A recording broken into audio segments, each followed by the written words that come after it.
L'art de méditer le Coran. C'est le titre du livre d'Ousmane Timéra qui vient tout juste de sortir aux éditions El Bourak. Et nous avons comme toujours le plaisir de vous recevoir, de te recevoir Ousmane, pour nous présenter ce livre. Bienvenue à toi, salam alaikum. Que la paix soit sur vous, alaykoum salam, merci à toi, merci de cette invitation. Alors je vais juste rappeler à nos auditeurs que tu es écrivain, conférencier, doctorant en philosophie et fondateur de l'Université populaire d'islamosophie. Tu es aussi l'auteur du livre Lire le Coran avec un Y, essai de philosophie coranique aux éditions C. Osmose. Alors peut-être un mot sur cette Université populaire d'islamosophie. Est-ce que tu peux nous en toucher un petit mot de présentation pour nos auditeurs? Oui, c'est un institut que j'ai décidé de mettre en place avec un certain nombre de partenaires visant à enseigner ce que nous appelons islamosophie, c'est-à-dire un enseignement de l'islam qui s'intéresse d'abord à ses finalités, à sa vision, à la vision coranique, à sa vision universelle et cosmique, premièrement. Et deuxièmement, s'engage en conséquence à relier ce que l'on appelle les sciences religieuses avec les sciences dites profanes, puisque cette distinction n'existe pas sur le plan coranique et que bien au contraire, nous avons plusieurs passages du Coran qui font de la science de la création une science sacrée en tant que telle qui rapproche du divin. Et enfin, il s'agit d'une forme de dépassement en réalité de ce que l'on appelle les sciences islamiques et l'islamologie, en essayant encore une fois d'aborder l'islam par rapport aux questions fondamentales que s'oppose l'humanité et par rapport aux défis contemporains de l'ensemble de l'humanité. Et enfin, il y a dans cette université populaire d'islamosophie la volonté de donner une formation qui mette en capacité les apprenants et les apprenantes à être contributeurs et contributrices à la société. Voilà quels sont les objectifs de notre université populaire d'islamosophie. Alors, un mot maintenant sur le titre de cet ouvrage, L'art de méditer le Coran aux éditions Al-Bourak. Quand on lit L'art de méditer le Coran, on s'imagine quelqu'un assis en tailleur, les jambes croisées sous un arbre, faisant le vide dans son esprit pour mieux entrer en communion parfaite avec le Coran. Est-ce le sens que tu donnes à cette expression d'art de méditer le Coran ou la définis-tu autrement? On Non, en t'écoute. effet, il ne s'agit pas d'un exercice de yoga pour rentrer en vibration avec les signes du Coran, pas du tout. Il s'agit d'une méthodologie. Ici, quand on parle de méditer, on parle de l'activité intellectuelle de réflexion qui vise à comprendre le sens qui se trouve derrière les choses. On voit une chose, elle est claire, et on essaye d'en comprendre le sens, la signification et la portée. C'est dans ce sens-là que nous traduisons le mot tadabbur en arabe, que nous avons traduit par le mot méditer. Tadabbur, il y a le terme, la racine dal, ba, ra, qui signifie ce qui est derrière, ce qui est en arrière. C'est le fait de revenir, d'aller derrière le mot, le sens, et en comprendre la signification qu'il a sous-tend. Et revenir à chaque fois sur le même mot, sur les mêmes termes, sur les mêmes signes du Coran, sur la même sourate, pour en revisiter le sens, la signification, la profondeur, à partir de sa clarté. On part toujours de l'idée, du principe et de la réalité que le terme coranique est clair et que c'est sa clarté qui nous permet d'aller plus en profondeur dans son sens. Telle est la signification de ce que nous entendons par tadabbur et par méditation. Et il s'agit d'en comprendre l'art, c'est-à-dire la façon de faire, la Oui, méthodologie. parce que ça induit une Ça pratique indique quand on parle d'art, effectivement souvent. une pratique. Puisque tu as eu la gentillesse de parler de mon premier ouvrage, Lire le Coran.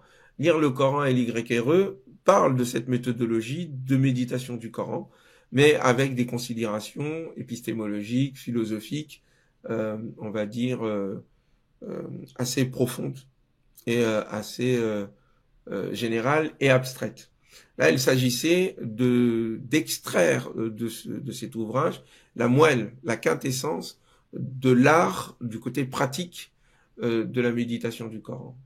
On part bien sûr du postulat, comme cela est indiqué dès l'introduction de l'art de méditer le Coran, comme de lire le Coran, que le Coran propose sa propre méthodologie, sa propre approche. Il propose les principes et la manière avec lesquels il veut que nous l'abordions. C'est ce que j'ai essayé d'extraire et de mettre en musicalité et à portée de cœur et à portée de cœur et à portée de main. Alors on va avoir l'occasion de se pencher sur cette méthodologie que tu viens de rappeler.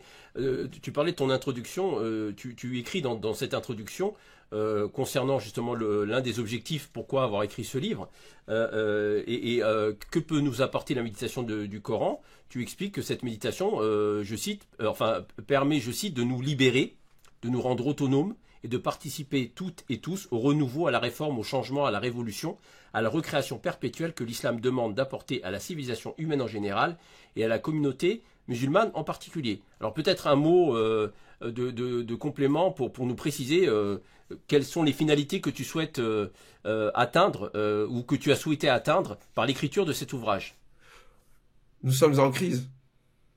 La communauté musulmane traverse une crise qui dure depuis plusieurs siècles et l'humanité entière, à la tête de laquelle se trouve la civilisation dite moderne, est aussi en crise. Nous avons dans les deux cas besoin de nouvelles assises philosophiques, spirituelles, un nouvel horizon, une nouvelle vision, une nouvelle manière de concevoir le divin, l'humain, le rapport entre les deux. Et c'est ce qui fonde toutes les civilisations. De cela, nous avons besoin. Et pour ce faire, nous avons besoin des intelligences. Nous avons besoin de nous nourrir, d'aller à la source, d'ouvrir les champs du possible. Et c'est en lisant le Coran, c'est-à-dire le message venu du divin absolu, c'est en lisant le Coran que cet absolu nous ouvre de nouveaux horizons, nous ouvre des possibilités, nous dit que l'au-delà est non seulement une réalité, mais c'est une réalité qui nous engage à changer le monde, à le transformer. C'est de ce besoin d'abord, c'est ce besoin que je ressens au plus profond de mes tripes, si je peux parler ainsi, qui m'a poussé pendant à peu près maintenant 10 ans aujourd'hui que je fais des conférences et que j'interviens dans le champ intellectuel, en tout cas francophone, en Afrique comme en France et en Europe. Ça fait 10 ans que mon message est d'abord et avant tout, il faut que nous revenions au Coran. Et c'est pour moi à la base, pour ensuite un renouveau, une proposition civilisationnelle. Il nous faut un nouveau projet de société, un nouveau projet de civilisation, un nouveau regard, un projet philosophique. C'est ce que j'aimerais par la suite contribuer à proposer, à créer. Mais il m'a semblé qu'il était bon d'abord de donner accès au livre, au Coran, à tout le monde, et puis mettre un terme au règne des clergés, qu'ils soient idéologiques, modernistes ou religieux, musulmanistes, chrétiens ou juifs, qui nous pourrissent la vie, nous emprisonnent l'esprit et nous demandent au fond de suivre sagement le berger, loup, vers l'abattoir. Quand tu dis ce nous, il nous faut, voilà, tu as beaucoup parlé de nous. Ce nous s'adresse à qui? Est-ce que tu t'adresses avant toute chose aux musulmans, puisque le Coran étant le livre sacré de l'islam, eh bien les premiers récipiendaires de ce livre sont les musulmans eux-mêmes, ou est-ce que tu t'adresses à l'humanité dans un contexte de mondialisation, pardon, peut-être, puisque tu parlais aussi de civilisation, renouveau de civilisationnel. Voilà, à qui tu t'adresses précisément dans ce livre? À toutes les personnes qui vont lire le Coran. Bien sûr, les musulmans en premier lieu, ils sont les premiers concernés. Mais au-delà, c'est une approche, une méthodologie qui se veut être applicable même pour les personnes curieuses qui veulent lire le Coran. Et qui au moins, je pense en tous les cas, peuvent en tirer un certain nombre de réponses et d'enseignements qui peuvent servir à tout le monde. Nous sommes encore une fois dans une crise généralisée. Mais les musulmans sont les premiers concernés. Et toute l'humanité, secondement, puisque c'est un message effectivement qui s'adresse à l'être humain en tant qu'humain, au-delà des spécificités culturelles, religieuses ou genrées. Alors, pour parler du Coran, hein, puisque c'est le sujet de ton ouvrage, il y a une question comme qui se pose, puisqu'il y a une double nature, semble-t-il, du Coran. Quand on parle du Coran, on le présente, ou plutôt le Coran se présente lui-même comme étant à la fois une parole et un livre. Mais justement, une parole n'est pas un livre, et un livre, il y a une différence entre la parole et l'écrit. Et c'est ce qui me pousse à te poser cette question, Ousmane. Est-ce que le Coran est fondamentalement parole ou livre, Est-ce que le Coran est d'abord une parole qui serait devenue un kitab, un livre, ou est-ce un livre qui serait devenu une parole? Et qu'est-ce que ça change, pour terminer, pour le statut du Coran, de dire qu'il est une parole ou de dire qu'il est un livre? Bon, pour ma part, il ne change rien du tout au niveau du statut, c'est-à-dire qu'il est une révélation de Dieu. Le présent se présente comme une révélation qui s'est faite Qur'an qui veut dire récitation, qui est le premier nom que le divin a donné à son livre, et qui est aussi un kitab, c'est-à-dire une écriture. C'est un Qur'an qui est contenu dans un écrit. Donc c'est à la fois un discours, khitab, sous forme de Qur'an, une récitation qui relie et qui est continue, et c'est aussi un kitab qui contient des prescriptions, qui contient des recommandations, qui contient des enseignements. Alors, qu'est-ce que ça change exactement? Je sais que c'est une question que les théologiens et philosophes, notamment médiévaux, sont posés, j'allais dire amusés à se poser, je vais rester respectueux, mais qui pour ma part, en ce qui nous concerne, pour quelqu'un qui veut avoir accès au message de Dieu, qu'il soit parole ou livre, l'essentiel c'est qu'il ait accès à la parole divine et au message. Donc la question c'est, est-ce que le Coran, tel qu'il est aujourd'hui, est la retranscription fidèle du message divin révélé au prophète Mohammed, sur lui la paix? Le livre que nous avons entre les mains prétend que oui, et nous y croyons. Et il nous donne des éléments et des preuves pour que nous y croyons. Et il nous demande en conséquence de méditer son contenu. Et je crois que c'est ça d'abord qui doit nous intéresser. Qu'est-ce que dit le livre? Comment réfléchir avec le livre? L'intelligence, c'est de se cogner l'esprit contre une réalité qui féconde cet esprit. C'est en se confrontant, en se frottant, en caressant, en dansant avec une source plus intelligente que nous, ou une personne plus intelligente que nous grandissons en intelligence. Et quoi de plus intelligent et de plus profond que le Coran lui-même? De la même manière que l'esprit humain grandit au contact de la création qu'il questionne, eh bien, de la même manière, l'esprit humain grandit au contact de la révélation qu'il doit questionner et qu'il doit réfléchir. Et donc, nous avons tous et toutes intérêt à nous replonger dans ce livre en lui posant des questions profondes et non pas des questions d'enfants, parce qu'à ce moment-là, le Coran ne nous répond pas, parce que le Coran parle aux gens intelligents. Oui, c'est une notion très importante, hein, cette notion d'intelligence, de raisonnement, elle revient régulièrement dans le Coran. Alors justement, rentrons dans le vif du sujet. Quels sont les principes de la méditation du Coran que tu proposes et quelles étapes peuvent nous y conduire? Bon, je vais pas rentrer dans tout le livre, je vais donner quelques indications. J'ai fait en sorte que ce livre soit vraiment facilement à lire. On peut le lire en 3 heures. Et on peut le relire, le reprendre, il est sourcé, il est d'un langage assez accessible, parce que justement, je veux que le livre devienne vraiment notre compagnon de vie, que chacun se dise, tiens, je vais lire que dit le Coran sur ce sujet. Tiens, pourquoi est-ce que telle sourate commence de telle manière? Pourquoi est-ce que le Coran a été organisé de telle manière? Quand on est en colère, qu'est-ce que le Coran dit? Quand on est amoureux, qu'est-ce que le Coran dit? Quand on est émerveillé par la beauté du ciel, de quelle manière est-ce que le Coran nous engage dans ce sens-là pour méditer et comprendre? Donc, les principes, il y en a quelques-uns, je vais pas rentrer dans tous les détails, mais il y a le principe de la clarté. Le Coran dit à plusieurs reprises qu'il est clair. Ce qui fait qu'il y a un souci avec les méthodologies d'approche du Coran que nous avons. Mais on pourra y venir un peu plus tard. Le Coran dit qu'il est clair. Tu peux développer si tu veux. Tu peux développer maintenant. Bon, la clarté du Coran, le Coran dit à plusieurs reprises qu'il est mubin. Tilka ayatul kitab al-mubin, voici les signes du livre clair, évident. Tibyanan li kulli shay'in, nous est-il dit pour le décrire, il est une explicitation, une clarification pour toute chose. Tafsilan li kulli shay'in, il est une explicitation pour toute chose. Donc le Coran non seulement dit qu'il est clair, mais il dit qu'il est là pour clarifier les choses. c'est un principe fondamental. Hein. Je veux dire, si on part du principe qu'il est obscur, on peut pas le méditer. Et on va à l'encontre de ce que le Coran dit de lui-même. Or, les sciences classiques du tafsir, dont je fais la synthèse et l'analyse critique dans Lire le Coran et dont je touche quelques mots dans l'art de méditer le Coran, est fondée sur le principe et le postulat que le Coran est obscur. Le mot tafsir en lui-même veut dire cela. Tafsir veut dire expliquer ce qui est obscur, clarifier ce qui est obscur.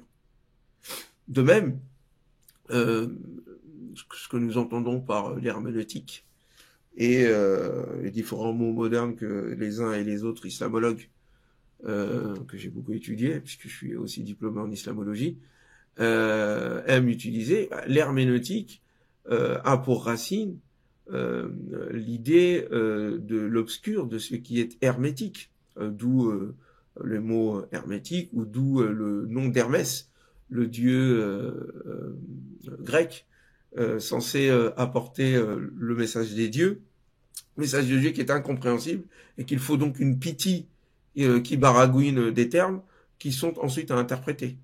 Et il n'y a pas non plus d'interprétation sans idée qu'il y a quelque chose à clarifier, ou en tout cas de quelque chose de profond, inaccessible, si on s'en tient à l'apparence des choses. Donc, le Coran ne nous a jamais demandé d'en faire le tafsir. Jamais. Ça n'existe nulle part dans le Coran. Et il ne nous a jamais demandé d'en faire le ta'wil, c'est-à-dire son interprétation herméneutique et autres. Jamais. C'est écrit nulle part. Par contre, c'est à plusieurs reprises qu'il nous demande de le méditer. Afala yatadabbarun al-Qur'an, ne médite-t-il donc pas le Coran?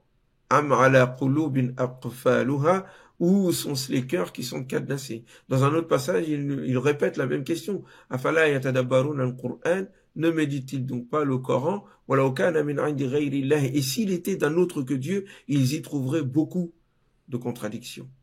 Donc après la clarté, il y a la cohérence. C'est un des autres principes qui commande l'ensemble de l'organisation du livre. Et l'idée que le livre se fait de lui-même. Il est cohérent. Il n'y a pas de contradiction en son sein. Il n'y a pas de tortuosité en son sein. Il n'y a pas de choses bizarres dans son sein où on se dit, bon, c'est illogique. Non. Le livre est cohérent de A jusqu'à Z. Et toutes les parties sont interdépendantes et s'entremêlent, s'entrecroisent, dialoguent. Moi, j'appelle ça le chant des signes. S-I. Parce que les signes ayat se parlent et sont en osmose. Et Mais les exégètes, eux, ne disent pas que le Coran n'est pas cohérent. encore heureux. Oui, bah, justement. Mais comme vous exprimez des critiques sur la tradition des mufassirun, des exégètes, voilà. J'ai fait une critique sur la discipline. Les mufassirun, Ouais. il y en a des Oui, milliers, oui. donc Sur, bon, moi je sur ne la me discipline permettrai pas tafsir, d'accord. de parler des mufassirun en tant que tel, mais je parle du tafsir.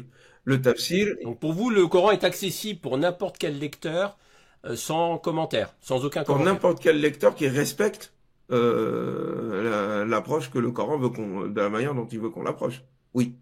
Le Coran dit qu'il est cohérent. Dire que le Coran, il y a des abrogeants et d'abrogés, c'est sous-entendre que le Coran n'est pas cohérent parce qu'il y a des passages qui sont en contradiction et dont il faut déterminer le moment de la révélation dans la chronologie pour déterminer lequel a abrogé l'autre. Ce qui est à mes yeux, un crime énormissime commis contre le Coran. Parce que cette affaire-là, nos savants, que Dieu leur pardonne, ont sorti ça de leur tête. Il n'y a aucun passage du Coran qui permet d'accepter cela. Ah oui, on connaît le passage de la sourate Al-Baqarah, ma nansakhu min aya. Ok. Bon, on le connaît tous. Mais le passage dit-il ce qu'ils disent du livre? Est-ce que le Coran, quand il parle ici d'abrogation, il parle d'abrogation des passages du Coran ou d'abrogation des miracles précédents et de l'approche des religieux d'avant? Quand on regarde le contexte du propos général hein, dans la sourate, on parle d'abord de ce qui se passait avec les gens du livre. Salomon, Babel, l'affaire des djinns, etc., etc. C'est ça qui est abrogé par la venue du Coran, et non pas le Coran lui-même qui abroge des parties les unes les autres, et dont il y a des des divergences faramineuses, de certains qui disent qu'il y en a 500 qui ont été abrogés, c'est-à-dire qui servent à rien, qui sont dans le Coran, mais ils servent à rien. Et c'est qui l'a décidé? C'est Foulan, un savant. C'est ni le prophète, ni Dieu. Donc, il y a dans l'affaire de l'abrogeant et de l'abrogé une manière de mettre le désordre dans le Coran et d'opposer ces parties. Or, le Coran nous dit... Et par exemple, si on vous dit, alors je prends juste un exemple. Si on vous dit, mais Monsieur Timéra, le Coran aborde la question du vin, de l'alcool, en plusieurs parties, et donc au terme de plusieurs années de révélation et au terme de 3 passages, si je me trompe pas, 3 passages différents, le Coran aboutit à une interdiction au bout du 3e passage, donc ce qui a été compris comme une volonté de faire un sevrage, parce que la société arabe de l'époque consommait, en tous les cas une partie d'entre elles consommait du vin, et donc le Coran dit à un moment donné qu'il y a dans le vin un avantage et des inconvénients. Bon, je résume selon le sens rapidement. N'approchez pas des lieux de culte en état d'ivresse, et à la fin il y a une interdiction qui est associé d'ailleurs à d'autres interdictions, hein, les pratiques divinatoires, les flèches divinatoires, je crois, et d'autres pratiques. Donc on pourrait vous dire, Monsieur Timéra, vous voyez bien que dans ce cheminement-là, le Coran au départ n'interdit pas strictement l'alcool ou le vin, et qu'au terme de ce cheminement, il le fait. Donc ça signifie il faut prendre en compte le dernier verset. Ouais, mais... comment vous comprenez ça? On comprend. Ceux qui posent la question ne méditent pas le Coran. Et je trouve que c'est de la part de nos spécialistes. Je suis dur. Hein. C'est les mêmes exemples qui reviennent tout le temps. Tout le temps, c'est les mêmes exemples. Et des savants ont déjà répondu à ces questions-là. Déjà, Shawkani, déjà en avait parlé, et d'autres grands savants. Faut qu'on soit sérieux avec le livre. Quand le Coran dit à un moment donné, abroger, ça veut dire quoi? Ça veut dire le contenu du premier passage est annulé. C'est bon. Ça n'existe plus, c'est nul et non avenu, en raison de la venue d'un autre passage dont le contenu est en contradiction avec le premier. Sinon, parce que ça rend impossible l'application des deux, dans le sens juridique. Très bien. Quand le Coran dit, on t'interroge au sujet des jeux et de l'alcool, on t'interroge au sujet de l'alcool et des jeux. La réponse est, il y a un bien, dis-le, il y a un bien dedans et du nuisible. Mais le nuisible l'emporte sur l'utile. Est-ce que ce passage peut être abrogé?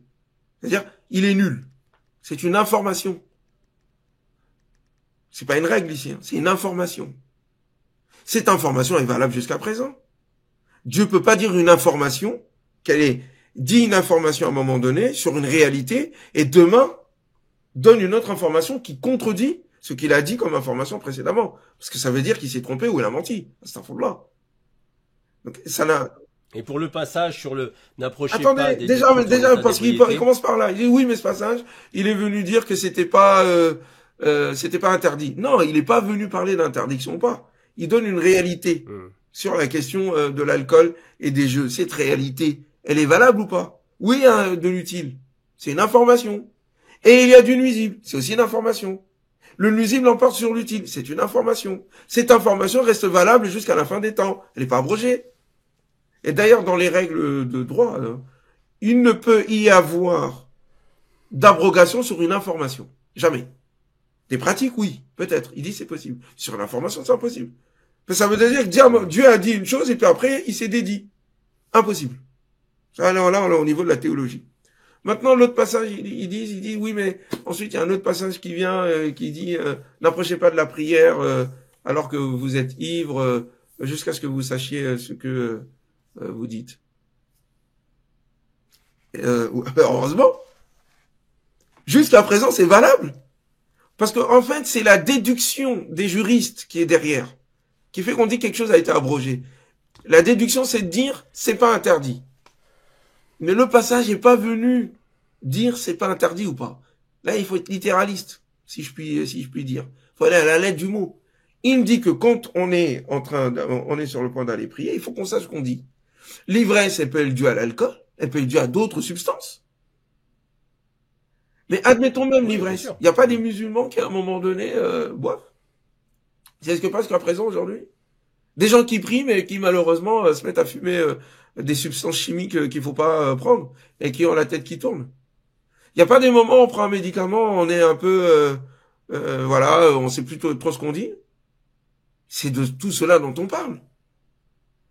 Il faut que nous sachions ce que nous disons quand on prie. Il faut qu'on soit en état de prier. On peut vous Si on dire, n'est pas en état de oui, prier, parce qu'on n'est pas conscient, on prie pas, on n'approche pas.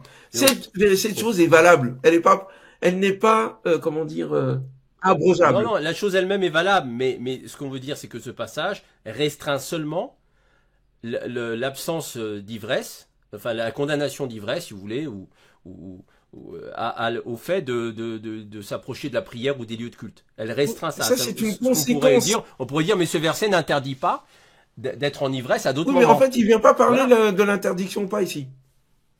C'est pas son sujet. Dans l'application chronologique historique, parce que le problème il est là, c'est qu'on aborde le Coran d'un point de vue chronologique, alors que le Coran n'a pas respecté l'ordre chronologique. Donc il faut pas aborder le Oui, bien Coran sûr. par Oui, rapport à comment les anciens l'ont reçu. Il faut aborder le Coran tel qu'il est exprimé maintenant.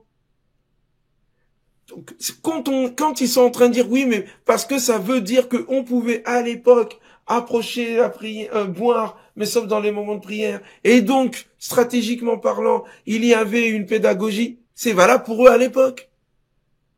Mais le contenu même du propos, il dit pas ça. C'est une conséquence, c'est une déduction dans leur pratique à eux à l'époque. Mais pour nous aujourd'hui, l'information reste valable. Il n'y a pas d'abrogation ici. Ce passage ne peut pas être abrogé. Et encore une fois, pour dire qu'un passage a abrogé un autre. Je veux dire, c'est une outrecuidance extraordinaire. C'est comment quelqu'un peut venir déduire de sa propre tête, hein, pour des gens qui disent à chaque fois qu'il ne faut pas faire de bid'a, il ne faut pas faire d'innovation. Alors, tu ne peux pas créer des règles comme ça qui sortent de ta tête. Il faut que ça soit issu du Coran ou de la sunna du prophète, alayhi salatu wassalam. Il n'y a pas de passage explicite qui dit ce passage-là. Moi, Dieu, attention, je vous dis que le passage précédent que je vous avais énoncé il n'y a pas très longtemps, je viens de l'abroger avec telle chose. Non, il n'y a pas de texte. C'est une déduction. Cette déduction ne doit pas, comment dire, empiéter au-delà de ses prérogatives. La prérogative du halal, du haram, ou de l'abrogation ou pas, c'est une prérogative divine. Elle n'est pas entre les mains des savants. Et ici, les savants ont joué avec le Coran. Vraiment. Parce que tous les dégâts que nous avons aujourd'hui en ce moment dans la pensée musulmane, elle vient de ces décisions farfelues. Et contradictoires, hein. Il y en a qui disent 300, il y en a qui disent 250 ont été abrogés, il y en a qui disent 500 ont été abrogés. Il y a un passage du Coran qui dit, il n'y a pas de contrainte en matière de religion, pas de contrainte en matière de religion. Là, Iqra hafid din. Il n'y a pas de contrainte en religion, car la vérité se distingue du mensonge. Il dit ça c'est abrogé. J'en ai les cheveux qui se dressent sur ma tête, c'est extraordinaire. Oui, non, c'est un principe. Un principe ne s'abroge Mais, pas. mais C'est un c'est principe, pour en vous fait. dire le caractère farfelu de cette méthodologie, de cette approche. On a joué avec le Coran, elle n'est pas cohérente et surtout elle pose beaucoup de dégâts et beaucoup de problèmes. Elle annule l'universalité du Coran. C'est le troisième principe. La cohérence et l'universalité du Coran. Le Coran s'adresse à tous et est valable en tout temps. C'est pour ça qu'il reste sur les grands principes. Et que les règles légales pratiques sont extrêmement limitées dans le Coran, contrairement à ce qu'on croit, à ce qu'on pense. Et le fait est qu'on a ouvert la porte des règles pratico-pratiques au détriment des principes qui orientent la pensée et la vision. C'est pour ça qu'il faut revenir au livre et repenser notre vision. Il y a des choses qui sont établies coraniquement et dans la pratique du prophète alayhi salatu wassalam qui bougent pas. C'est l'essence de la religion. C'est la base. Et il y a des choses qui sont de l'ordre de la pensée humaine, des déductions faites par les êtres humains. Elles peuvent être respectables, elles peuvent être valables pour leur époque, et quelquefois elles sont aussi critiquables, mais elles ne nous obligent à rien du tout. Il ne faut pas, à un moment donné, comment dire, limiter le Coran à celle-ci et universaliser celle-là sous prétexte qu'il parle du Coran. Pour finir, par rapport à l'abrogation et à la question de la cohérence, on doit aborder les choses sur un plan philosophique. La question de l'abrogeant et l'abrogé, c'est pas juste une question juridique. Il y a une épistémologie derrière, une vision du Coran. Si vous dites qu'il y a des choses qui s'abrogent, ça veut dire qu'ils sont contradictoires. Et si vous dites qu'ils sont contradictoires, vous contredisez frontalement le Coran qui dit il n'y a pas de contradiction sans sein. Après, on choisit son livre. Hein. Mais pour le Coran, il est cohérent. L'abrogé stipule qu'il y a incohérence, qui nécessite l'intervention du juriste pour régler cette incohérence. L'incohérence se trouve dans la tête du juriste et du savant. Elle n'est pas dans le livre. Et il aurait dû avoir la sagesse de dire, ici, j'ai pas compris, j'attends pour plus savant ou j'attends pour plus tard. Au lieu de décider qu'un passage du Coran est abrogé, normal. Quelle outrecuidance. Mais cette lecture, est-ce qu'elle décontextualise pas radicalement le Coran et fait du Coran un livre abstrait descendu du ciel pour l'éternité, à l'ensemble de l'humanité, hors de tout contexte, hors de toute histoire. Alors il ne s'agit pas d'historiciser le Coran, enfin d'historiciser, c'est-à-dire de réduire le Coran à sa dimension historique. Ce n'est pas du tout le sens de ma question, hein. Je n'adhère pas à cette lecture-là, mais c'est de dire que finalement le Coran, comme vous le savez très bien, a été révélé par partie, c'est-à-dire il n'est pas descendu d'un bloc, mais que cet agencement a néanmoins un sens. C'est pour ça que le Coran final, le Coran écrit ne correspond pas à l'ordre de la révélation, parce qu'on ne commence pas par Surat al-Baqarah, enfin la révélation n'a pas commencé dans cet ordre-là. Donc finalement, est-ce que votre lecture ne produit pas une abstraction radicale et une décontextualisation radicale du Coran tel qu'il a été révélé à l'humanité? Non, c'est le contraire même. Alors, c'est pas ma lecture du Coran. C'est un des problèmes que j'ai eu dans mon débat avec un intellectuel il y a quelques années, pour le nommer avec Tariq Ramadan. Moi, je parlais de méthodologie, lui, il me parlait de lecture. On ne parle pas de la même chose. Pas une lecture. La lecture, c'est ma lecture personnelle, ma compréhension personnelle. Moi, je parle de science ici, de méthodologie. La méthode. Premièrement. Est-ce que le Coran propose sa propre méthodologie? C'est ça, à un moment donné, c'est ce sur quoi on doit me questionner. Moi, je dis que oui. Et je le cite. Bon, il faut qu'on me dise, bah non, Ousmane, tu t'es trompé. Et il faut qu'on me le prouve aussi. Deuxièmement, la question de la contextualisation du Coran. Il y a deux questions. Est-ce que le Coran demande à être lu de cette manière-là? Non. Est-ce que le livre, quand nous le lisons, nous avons besoin de connaître le contexte de l'époque? Parce que c'est de ça dont on parle, c'est-à-dire, il a été révélé par fragments, le Coran lui-même l'atteste, il le dit dans la sourate Al-Isra, la 17e sourate, en disant que le Coran a été révélé par fragments. Et il dit pourquoi? Pour un objectif pédagogique. Pour que le prophète, sur lui la paix, le lise en prenant le temps sur les gens, avec les gens, et qu'il accompagne les gens. Pas de souci. Mais il y a d'autres passages du Coran qui nous indiquent qu'il a été réorganisé. Notamment dans la sourate Al-Furqan, quand il dit, en répondant à la question posée par les négateurs, les adversaires du prophète, sur lui la paix, et il demandait, mais pourquoi le livre n'a pas été révélé d'un seul coup, en un seul morceau, et pas par fragment. Et il dit, on l'a fait pour qu'on apaise ton cœur. Premièrement. Et ensuite, on l'a fait, warattalnahu tartila, et nous l'avons harmonisé, réorganisé. Malheureusement, le mot tartila a été traduit ou compris par on l'a chanté, c'est pour faire le tajwid. Dieu ne chante pas. La psalmodie. C'est pas la psalmodie dont il parle ici. Rattala yurattilu tartila en arabe veut dire agencer, harmoniser.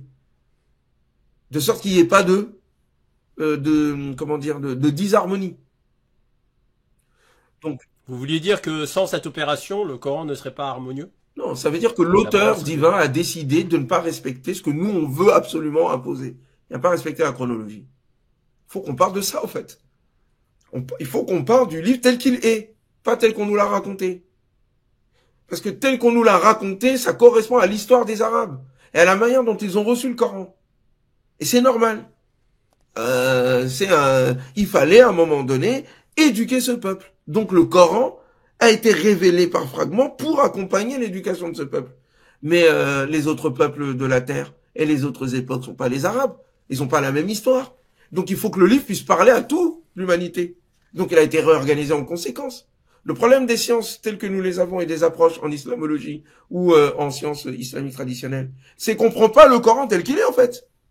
On prend le Coran tel qu'on nous a dit qu'il a été révélé. Et d'ailleurs, pour des passages qui sont moindres. C'est la majorité des passages du Coran n'ont pas de cause de révélation. Il n'y a pas de cause. Ils ont été révélés comme ça. Asbab an-nuzul, Sabab an-nuzul, cause de révélation, c'est-à-dire pourquoi est-ce que, par rapport à quel événement tel passage a été révélé. On a l'impression que ça concerne tout le Coran quand on écoute les imams et certains savants. Ben non, ça concerne qu'une partie extrêmement minime des passages du Coran. La majorité des passages du Coran, il n'y a pas de cause de révélation, premièrement. Deuxièmement, l'organisation du livre ne respecte pas mécois, médinois. On a des sourates médinoises à côté de sourates mécoises. La sourate al-Fatiha, c'est une sourate mécoise, et la sourate al-Baqarah, c'est une sourate médinoise. Et au sein même d'une même sourate. À l'intérieur même des sourates, on a des passages révélés à la Mecque à côté de passages révélés à Médine. Donc ça veut dire que le Coran ne tient pas du tout compte de cette affaire-là. Alors pour les historiens, pour les nostalgiques, ça peut être intéressant, mais c'est pas le fond du Coran. Le fond du Coran se trouve dans sa lettre, dans son harmonie, dans son organisation, et dans le fait donc en conséquence de plonger dedans, et de se poser des véritables questions. Donc, voilà, ça c'est à peu près il y a d'autres principes, hein. Mais, en tous les cas, il est clair, il est cohérent, il est universel, il y a d'autres principes où il te parle à toi, il peut nous parler à nous. Et donc, on peut en tirer des enseignements. Mais l'enseignement que l'on en tire, on ne doit pas réduire le Coran à d'autres enseignements. Tout le problème est là. On peut se servir des enseignements tirés des uns et des autres. On doit s'entraider mutuellement. On doit lire les anciens, on doit lire les contemporains, on doit lire des musulmans comme des non-musulmans. Et venir armé de notre intelligence pour questionner le livre, pour le méditer, pour approfondir, nous donner tous les outils qu'il faut pour pouvoir en tirer des leçons. Mais ce qu'on en tire n'est pas le Coran. On ne limite pas le Coran à ce qu'on en tire. On ne limite pas le Coran à ce qu'on en tirait les anciens. Le Coran est toujours au-dessus. Et donc, il est toujours là à interpeller la conscience de l'humanité. Et aujourd'hui, nous avons besoin d'un renouveau complet. Donc voilà un peu le sujet de la première partie. Hein. La deuxième partie, c'est la méthodologie en tant que telle. Alors peut-être un mot sur. Alors avant d'aborder cette méthodologie, tout de même un point important qu'il faut discuter. Voilà, vous dites il ne faut pas fragmenter le Coran, hein, c'est très important. Le fragmenter, donc je vous cite, le fragmenter en isolant ces mots, ne pas prendre le signe en entier et avec ce qui le précède et ce qui lui succède dans la sourate, ainsi qu'avec le reste du livre, est la plus importante cause de la cacophonie intellectuelle et méthodologique dans laquelle nous nous trouvons, nous, les musulmans. Nous ne lisons pas le Coran, nous le décousons. Voilà. Alors ça veut dire quoi? Est-ce que ça veut dire qu'il faut connaître parfaitement bien la totalité du Coran pour ne pas fragmenter une de ses parties, c'est-à-dire, puisque le Coran parle au Coran, c'est-à-dire on comprend le Coran avec le Coran, ou est-ce que ça veut dire autre chose? Non, ça veut dire... J'étais en train de regarder votre livre, mon cher Fouad. Je vous fais un peu la pub. J'étais là en train de ranger ma bibliothèque et j'ai commencé à l'ouvrir. Le souffle de l'esprit. Mon intention... Le combat de l'esprit. Le combat de l'esprit, pardon. Mon intention, le souffle de l'esprit, c'est un autre aussi à côté. Sofiane Méziani, pour lui faire de la publicité. Donc, mon intention, c'est pas de vous fragmenter, de fragmenter votre livre. Et je vais prendre le temps de le lire, j'ai cette intention. Donc forcément, à un moment donné, quand je vais commencer à le lire, ou si je lis un passage à un moment donné, je vais me faire une idée. Mais l'honnêteté intellectuelle voudra que je vous lise, au moins je lise tout le fragment, ou tout le paragraphe, pour comprendre exactement ce que vous voulez dire. Et si par ailleurs, je lis tout l'ouvrage, c'est encore mieux. Et donc, au fur et à mesure de la lecture de l'ouvrage, dans mon intention de comprendre ce que vous êtes en train de dire, ben, la mise en cohérence, elle s'établit au fur et à mesure. Je pourrais m'arrêter à moitié. Je pourrais dire ce que j'ai lu, voilà ce que j'en comprends. J'ai compris à peu près l'idée, mais si je veux comprendre vraiment au fond, ben, je lis tout le livre. Et si j'ai pas eu le temps, je m'en tiens quand même à la cohérence des propos que j'ai lus. C'est juste ça dont je parle. À mon avis, hein, on doit donner le meilleur de notre temps au Coran. C'est un livre sérieux, profond, qui parle à des personnes intelligentes, qui donne pour mission à l'être humain de préserver la vie sur Terre. Il en va de... Quels sont les bénéfices? Quels sont les bénéfices de cette lecture? Déjà, ça donne une vision d'ensemble.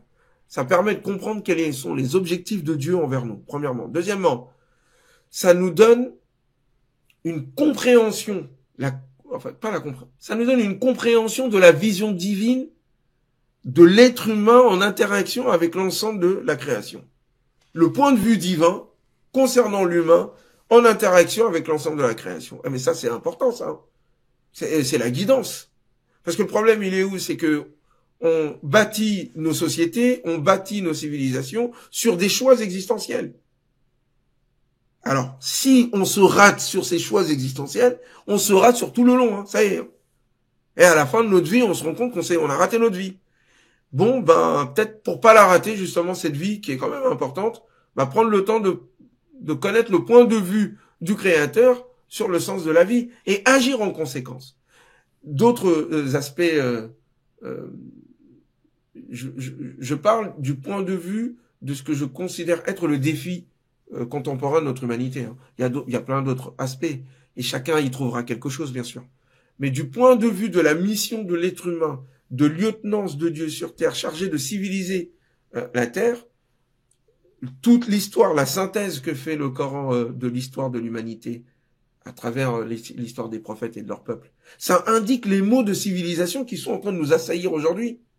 Le peuple de Noé, avec le problème de la hiérarchie sociale, le peuple de Houd, avec le problème de l'hyperpuissance, du gaspillage des ressources et de la tyrannie sur les autres peuples. On envoie des bombes atomiques sur la tête d'autres personnes, suivez mon regard, et puis pour nous, c'est pas grave. Et ils sont pas de la bonne couleur, ils sont pas de la même couleur que nous, ils peuvent mourir. C'est la question des ressources, avec le peuple de Thamoud, qui à un moment donné va jusqu'à interdire la possibilité d'avoir accès à l'eau à une chamelle. Les incendies en Californie. L'une des raisons pour lesquelles on a eu ce flamboiement infernal et qu'on n'a pas pu éteindre le feu, c'est qu'il manquait d'eau. Pourquoi il manquait d'eau? Parce que ces gens-là, capitalisme oblige, néolibéralisme oblige, ont donné la moitié des ressources de la Californie à un acteur privé. C'est extraordinaire cette chose-là. Il a privé toute la population de l'eau, la chose la plus importante et précieuse sur Terre. Donc ce sont des folies, mais dont on a déjà parlé dans les autres peuples. Donc ces histoires, c'est pas des histoires pour dormir, c'est pas des histoires pour faire des dessins animés pour les enfants. C'est des histoires pour que nos dirigeants et nos sociétés comprennent la manière dont ils doivent vivre de la bonne vie, de la bonne manière pour être heureux dans ce monde et dans l'autre. Parce que le but aussi, c'est qu'on soit heureux au fait dans ce monde. Hein. Et ensuite dans l'autre. Pas qu'on soit malheureux. Exactement. Et le Coran le dit au prophète, nous n'avons pas révélé sur toi le Coran pour que tu sois malheureux. Le but, c'est pas ça. Or, on a une religiosité, malheureusement, qui pense qu'être proche de Dieu, c'est être malheureux, c'est souffrir. Non. Il faut qu'on apporte le bonheur aux êtres humains. Les êtres humains souffrent. Et on a besoin de se reconnecter au divin. Est-ce que ce discours est audible, Ousmane Timéra, concernant le fait de revenir à Dieu, de comprendre la vision divine concernant le genre humain, concernant la création? Est-ce que ce discours est audible dans un Occident ravagé par la sécularisation, qui se noie chaque jour davantage dans un nihilisme qui a été la source d'un désespoir assez profond, ou en tous les cas d'une perte de sens complète sur les finalités de l'existence. D'ailleurs, même la notion de finalité a complètement disparu de la pensée philosophique, pour ne parler que d'elle. Est-ce que votre discours est encore audible dans ce contexte de profonde sécularisation pour une Europe, et en particulier pour une France qui a résolument perdu le sens du sacré? Déjà, c'est un discours qui s'adresse à l'être humain en tant que tel, même s'il s'adresse dans une langue particulière, le français, ou l'arabe, ou le soninké, ou d'autres langues. Mais il s'adresse à l'être humain en tant que tel. Deuxièmement, il y a un besoin. Et le propos, s'il répond aux besoins, normalement, trouvera une réponse, normalement. Troisièmement, il y a des résistances, c'est vrai. Donc il faut organiser la résistance. Mais pour organiser cette résistance, encore faudrait-il que ceux qui sont pour le sens contre les supporters du non-sens. Il faut que ceux qui sont pour le sens aient un discours clair et une idée très claire de ce sens. Or, pour l'instant, effectivement, dire Dieu renvoie à l'image du Dieu tel que les théologiens, tels que les religieux, judéo-chrétiens notamment, et musulmans dans leur continuité, nés à l'aune de l'expérience, on va dire, mésopotamienne, de leur idée de Dieu, qui a contaminé la Bible. Hein. Bon, je pourrais rentrer dans cette vision que je pense être coranique de critique de l'héritage religieux, à partir de l'héritage de Noé, falsifié par le travail de l'héritage mésopotamien, que ensuite Moïse va remettre au goût du jour, mais que le message de ces derniers va se retrouver lui aussi complètement débordé et falsifié par ce même héritage mésopotamien, que nous allons retrouver dans l'héritage hellène et néo-platonicien, qui va aussi se déverser dans l'héritage musulman. Je ferme cette grosse parenthèse. Mais quand on dit Dieu, c'est ce Dieu-là façonné à notre image, entre guillemets, pour servir les intérêts des plus puissants et dominer l'être humain que les gens entendent. Donc, quel est le Dieu dont nous parlons? Donc, moi, je parle du Dieu coranique, du Dieu universel, pas du Dieu que le musulmaniste ou que les théologiens ont façonné. Ça, c'est un premier élément. Deuxièmement, il s'adresse à quel type d'être humain? Est-ce qu'il s'adresse à un être humain particulier? Il faut qu'il soit arabe, de couleur blanche, un homme, ou est-ce il faut qu'il soit de telle classe sociale ou de tel type de mentalité? Ou est-ce qu'il parle à l'être humain en tant que tel? Donc, quelle est la quintessence de l'être humain? Qui fait que, quand ça parle, que l'on soit japonais, chinois, africain, du 1er, du 7e, du 21e, du 20e, 25e siècle, ça fait cling dans la tête. On se dit, oui, ça me parle. C'est cette quintessence dont il faut parler, qu'il faut que nous présentions aux êtres humains. Tant qu'on ne fera pas cela, eh bien, on n'y arrivera pas. Deuxièmement, ou troisièmement, quelles sont les solutions que nous proposons? Eh oui, il faut de la créativité.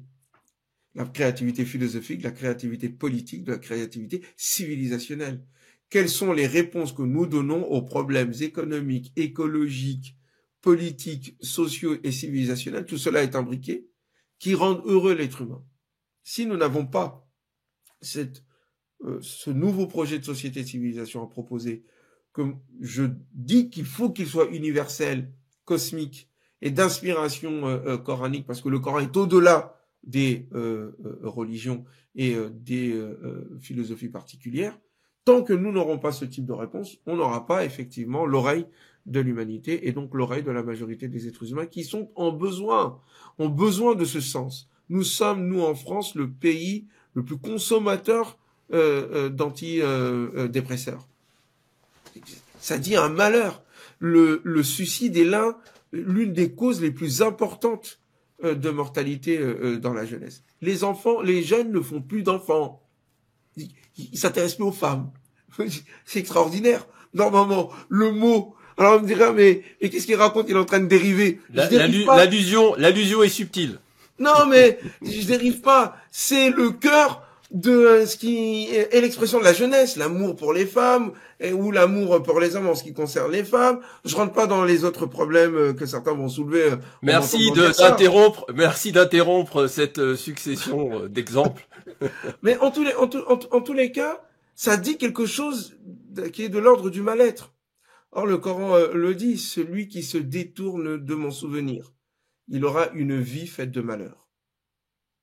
Il faut que nous levions ce malheur qui pèse sur la conscience des êtres humains et sur nos modes de vie. Quelles sont nos solutions? C'est pour ça qu'il faut qu'on s'engage en politique. Il faut qu'on s'engage dans la réforme de la société, dans le sens du bien. Mais pour ce faire, il faut déjà penser profondément, se connecter au sens, avoir un regard global et qui prenne en compte ce qu'est l'être humain en tant que tel. Alors on arrive à la fin, dans la dernière partie de cet entretien, donc aborder tout de même la deuxième partie de votre ouvrage, hein, quand tu lis le Coran, qui apporte quelques détails sur l'approche, la méthodologie, et vous commencez pour rappeler l'importance de l'écoute, du sens de l'écoute et du silence dans l'approche du Coran. Peut-être un mot là-dessus. Oui, le Coran, ce sera l'occasion de montrer aussi la cohérence du livre. Le Coran dans la sourate Al-A'raf, la 7e sourate vers la fin, c'est un passage que tous les musulmans connaissent souvent, même quand on débute la récitation du Coran. فَإِذَا قُرِئَ الْقُرْآنِ Et lorsque le Coran est récité, فَاسْتَمِعُوا لَهُ Écoutez-le attentivement, وَأَنصِتُوا Et faites silence, لَعَلَّكُمْ تُرْحَمُونَ afin que la miséricorde vous touche. Et c'est les conditions pour que la miséricorde du Coran nous touche. On ne peut pas accéder au message si on fait du bruit à tout bout de champ, si on interrompt celui qui parle, en l'occurrence ici Dieu, et si on passe notre temps à faire d'autres choses. On doit être attentif, lui donner la totalité de notre cœur et de notre âme, faire le silence en nous, faire taire nos traditions, nos coutumes, nos borborigmes intérieurs, et faire taire tout ça, et l'écouter, lui prêter son oreille. C'est tellement ça que ces passages-là vont être repris, mais cette fois-ci de façon incarnée dans l'histoire des génies, des djinns, qui vont entendre le Coran. Ce sont les deux conditions qu'ils vont réunir. Dans la sourate Al-Ahqaf et dans la sourate Al-Jinn, des deux formations de djinns qui ont entendu le prophète réciter le Coran et qui ont été subjugués, émerveillés. Et qu'est-ce que le Coran dit? فَلَمَّا حَضَرُوهُ Lorsqu'ils furent mis en présence de sa récitation, قَالُوا أَنصِتُوا Ils ont dit faites silence. Et dans l'autre passage, le Coran dit قُلْ dit أُوحِيَ إِلَيَّ Il m'a été révélé أَنَّهُ اسْتَمَعَ que des djinns ont écouté. Là-bas, ils ont fait silence et là-bas, ils ont écouté. Les deux conditions ont fait que les djinns ont compris immédiatement le propos coranique et sont devenus des avertisseurs. Donc, faire le silence, prendre le temps de l'écoute, être attentif à ce qu'il dit, dire, attends, qu'est-ce qu'il vient de dire? Pourquoi est-ce qu'il dit ça? Répète. Et ce passage-là va se confirmer lorsqu'il est demandé au prophète lui-même, alayhi salatu wassalam, de ne pas bouger sa langue, de ne pas se presser avec le Coran, de le laisser tranquillement continuer son déroulé. Lorsque nous le récitons, suis attentivement sa récitation. Suis le déroulé. Et c'est à nous ensuite qu'il incombera de le clarifier, t'inquiète pas. Le livre en lui-même va se clarifier. Donc, c'est une des premières conditions que le Coran nous demande. L'écoute attentive, le silence intérieur, suivre le déroulé du propos, ne pas le fragmenter. Il le dit dans un autre passage, dans la sourate Al-Hijr. Je fais exprès de citer les passages du Coran, parce qu'à un moment donné, il dit, bah, écoutez, là, ce que je suis en train de vous dire, c'est ce que le Coran nous demande. Ça vient pas de, voilà, c'est pas des élucubrations d'Ousmane Timera. Mes élucubrations, ou plutôt, j'espère, ma création, vous le verrez dans les autres livres. Mais là, pour l'instant, je dis là, le Coran, il nous demande de ne pas le fragmenter. Alladhina tahadul Qur'ana aydin, nous dit-il. Il parle de ceux qui ont reçu le châtiment. Kama anzalna ala al-muqtasimin. Ceux qui prennent le Coran en le fragmentant. Je n'invente pas. Le mot est là dans le Coran. Donc il a clairement indiqué. Tu prends le Coran en le fragmentant, tu vas pas le comprendre. Mais c'est vrai, en plus c'est tellement logique. À l'école, on nous a appris à faire ça. Vous dites qu'il ne faut pas détourner le sens des mots du Coran, et justement, parler même de falsification, en rappelant la condamnation coranique d'anciennes communautés religieuses qui ont falsifié leur ouvrage.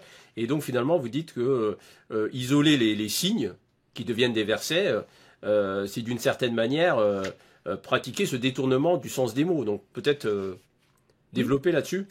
Oui, parce que quand vous isolez un mot n'est jamais seul, il est dans une phrase. Donc, c'est une erreur, souvent je le dis, c'est une erreur de se concentrer sur les mots. Non. Le mot est dans une phrase, donc il faut se concentrer sur l'ensemble. Et d'ailleurs, même quand on parle, là, si on fait attention à comment on écoute les gens, on est déjà en train d'anticiper ce qu'il va dire. Et c'est cette anticipation qui nous fait comprendre ce qu'il est en train de dire. Et au fur et à mesure, on corrige ce que l'on pense qu'il va dire, au fur et à mesure que les phrases se suivent. Mais prendre le mot, l'isoler, c'est pour manipuler, lui faire glisser un sens, le mettre dans un autre, le greffer à une autre révélation qui se fait prendre pour le Coran.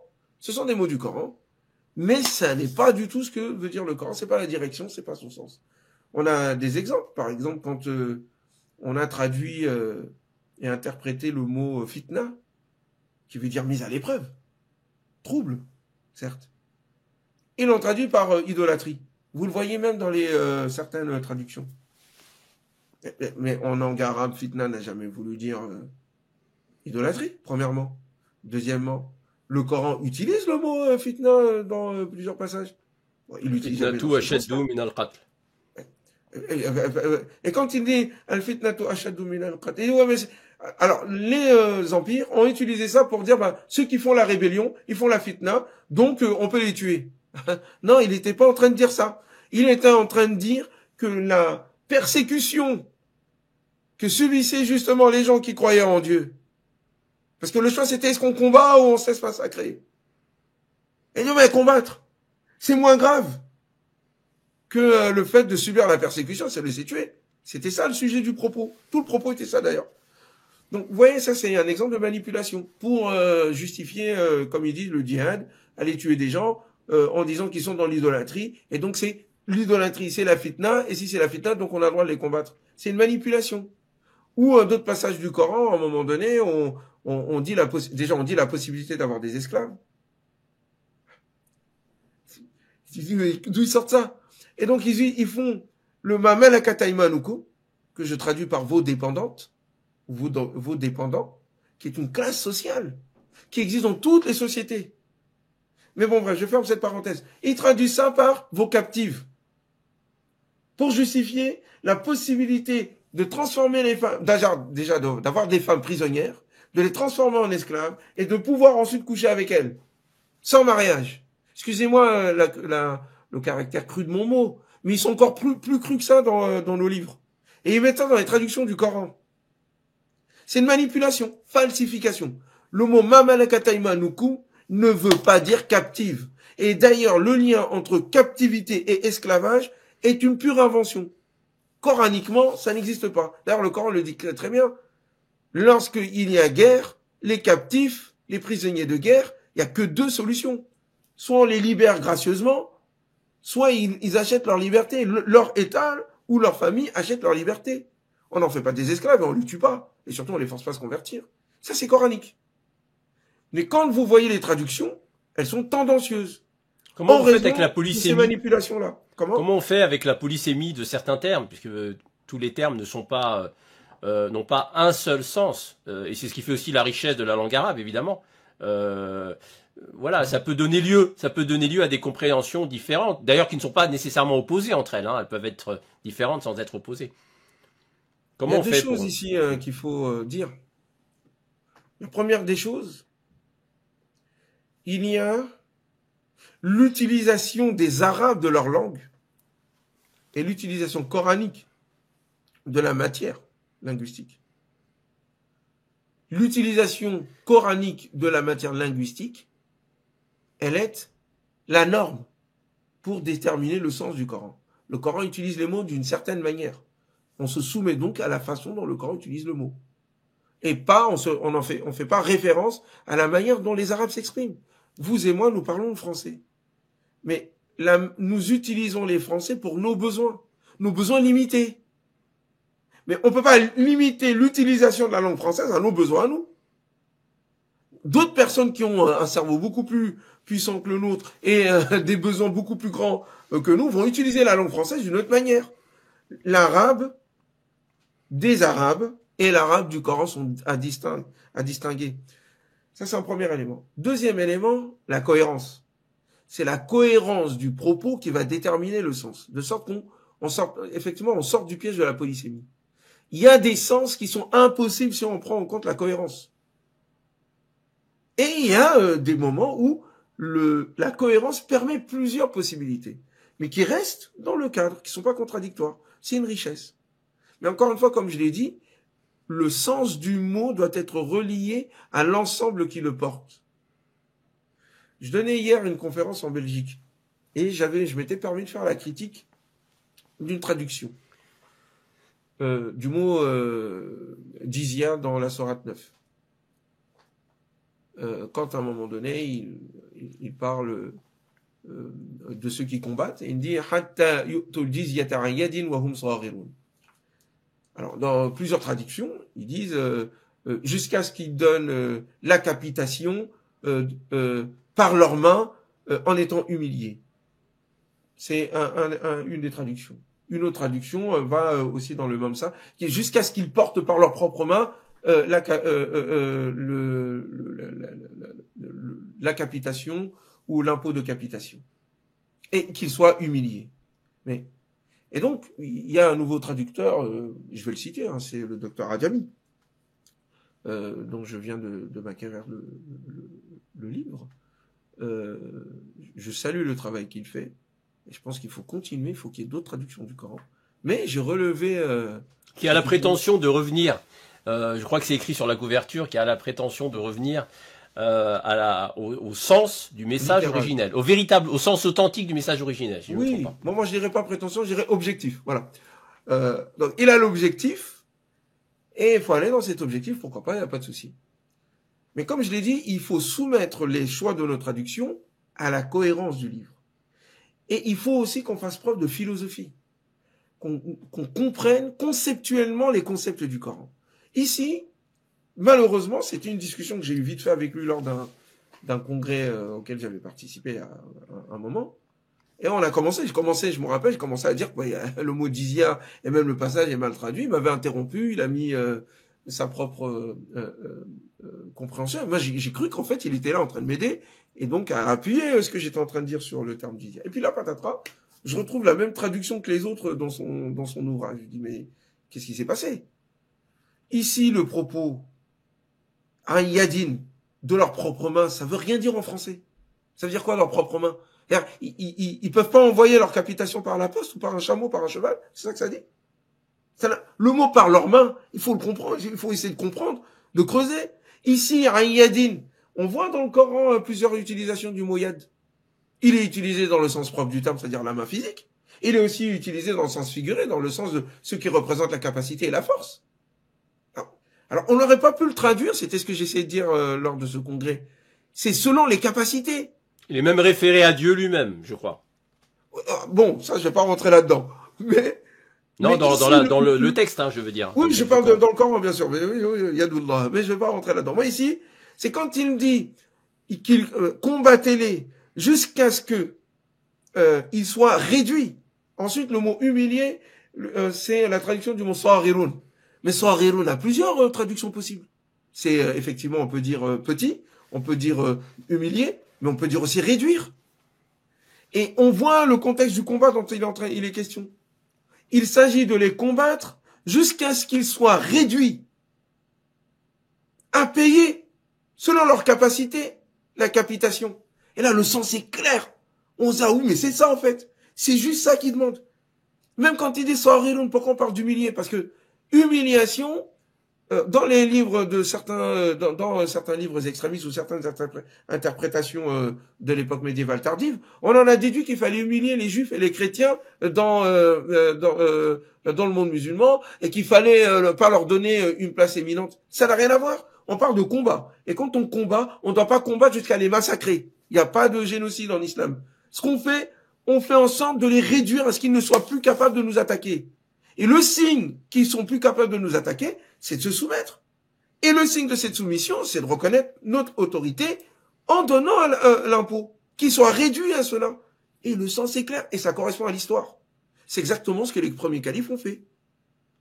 Quand ils ont libéré dans leur combat les terres de Syrie actuelle et du Cham, etc., contre les Byzantins, les populations présentes, qu'est-ce qu'elles faisaient? Elles participaient pas au combat. Elles donnaient l'impôt, le jizya. Et quand ils étaient plus en capacité de les défendre, parce que c'était en échange de la défense des musulmans de leur territoire contre les Byzantins, quand ils étaient plus en capacité de les défendre, ils leur rendaient leur impôt. Selon les musulmans payent la zakat, ce que les non-musulmans ne payent pas. Mais vous voyez ici, déjà, effectivement, là je remets de l'ordre, sans vouloir m'en vanter, mais je vais pas faire le faux modeste. On remet de l'ordre ici dans une pléthore d'interprétations qui ont compris ce passage-là comme la permission d'aller dominer les autres. Alors que ça n'a rien à voir. C'est pour donner la limite et l'objectif du combat, premièrement. Deuxièmement, il faut cesser ces traductions farfelues qui à un moment donné, sous prétexte de polysémie ou d'appui sur une exégèse, ne s'appuie pas sur le Coran, sur son langage global, sur son objectif, et de faire des traductions qui soient non seulement fidèles au terme, mais fidèles au contexte, fidèles à l'utilisation qu'en fait le Coran, fidèles à l'esprit que le Coran exprime dans l'ensemble des mots ensemble réunis. Voilà ce que je pourrais dire là-dessus. Merci Ousmane Timéra pour cette explication. Donc je rappelais que vous êtes l'auteur de cet ouvrage, hein, L'art de méditer le Coran, publié aux éditions Al-Bourak, donc un manuel de plongée dans le Coran pour se réapproprier la méthodologie que le Coran propose pour qu'il puisse être compris. Hein. Voilà, donc je remercie tous nos auditeurs pour leur fidélité. Hein. N'oubliez pas de vous abonner à notre chaîne pour soutenir notre travail, de cocher la petite cloche, et puis aussi participer à cet échange dans le fil de commentaires, hein, en approfondissant la réflexion. Et quant à moi, je vous donne rendez-vous très bientôt pour un prochain entretien sur Mizan TV, et aussi à Ousmane, très certainement, on aura le plaisir de vous recevoir pour un prochain sujet. Merci bien. Merci à vous.